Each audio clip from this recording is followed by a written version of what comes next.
Hi friends, இப்போ நம்ம Pandya stores பார்க்க போகிறோம். பாண்டிய ஸ்டோர்ஸில் என்ன நடக்குதுன்னா சுயம்பர நிகழ்ச்சிங்க. யாருக்குன்னு பார்க்குறீங்களா? நம்ம சரவணனுக்கு தான் கூட்டு வந்து உட்கார வச்சாங்க. என்னடா அது கூட்டு வந்து கொழுபொம்மை மாதிரி நம்மளை உட்கார வச்சிருக்காங்களேன்னு சுற்றி முற்றி பார்க்குறாரு.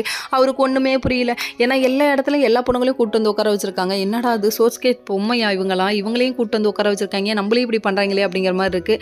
சரி விடுங்க, எல்லாரும் பார்க்க பார்பி டால் மாதிரி தான் இருக்காங்க. இருந்தாலும் யாராவது ஒரு பொண்ணு நமக்கு கிடைக்காதா அப்படின்னு சொல்லிட்டு பார்த்துட்டு இருக்காங்க. எங்கெங்கே இருக்கீங்க அப்படின்னு சொல்லிட்டு காத்துட்டு இருக்காங்க. சரி வெயிட் பண்ணுவோன்னு சொல்லிட்டு ஒவ்வொரு குடும்பமாக போய் கேட்குறாங்க. ஒரு 3 குடும்பத்துக்கிட்ட கேட்டால் என்ன இருக்குன்னு கேட்குறாங்க, என்ன படிச்சிருக்கான்னு கேட்குறாங்க, எவ்வளோ சொத்து இருக்குன்னு கேட்குறாங்க. ஐயே இந்த குடும்பம்லாம் எனக்கு செட்டே ஆகாது அப்படின்னு சொல்லிட்டாங்க. கண்டிப்பாங்க இந்த காலத்துலையும் இவங்க கூட்டு குடும்பமாக கும்மி அடிக்கிறத பார்த்துட்டு இந்த கூட்டு குடும்பத்தில் கும்மி அடிக்க ஒரு பொண்ணு வேணும்னு அவங்க எதிர்பார்க்குறாங்க.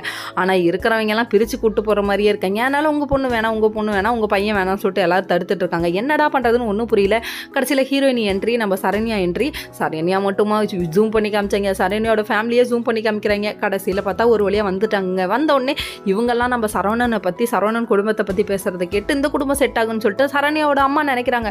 ஆனால் இந்த குடும்பமா அந்த பையன் நல்லா இல்லையே அப்படின்னு சொல்கிறாங்க. முக்கால்வாசி பேர் பையனை பிடிக்காம தான் கல்யாணம் பண்ணிக்கிறாங்க. போகிற போக்கில் சரியாயிடுமாங்கிறாங்க. ஐயோ என்னையா நடக்குது இங்கே? குடும்பத்தை பார்த்து கல்யாணம் பண்ணி கொடுக்குறீங்க. சரி விடுங்க. பாண்டிய ஸ்டோர்ஸில் குடும்பத்தில் வந்து குப்பை கொட்டுறதுன்னா சும்மாவா, சர்வசாதாரணமான்னு சொல்லிட்டு மீனா ஒரு பக்கத்து நினைக்க, நம்ம ராஜு ஒரு பக்கத்து சிரிக்க, அதுக்கப்புறமா ஒரு வழியாக அந்த பொண்ணு யாருன்னு காமிக்கிறாங்க. நம்ம சரண்யாவை பார்த்தோன்னே நம்ம அப்படியே பார்க்குறாங்க. திரும்ப 2 பேரும் சரண்யாவும் சரவணனும் திரும்ப பார்க்க பேர் பொருத்தம் பக்கா இருக்குன்னு சொல்லிட்டாங்க. இந்த குடும்பம் தான் செட் ஆகும்னு சொல்லிட்டாங்க. ஓகே ஃப்ரெண்ட்ஸ், நெக்ஸ்ட் வீடியோவில் பார்ப்போம். பாய்.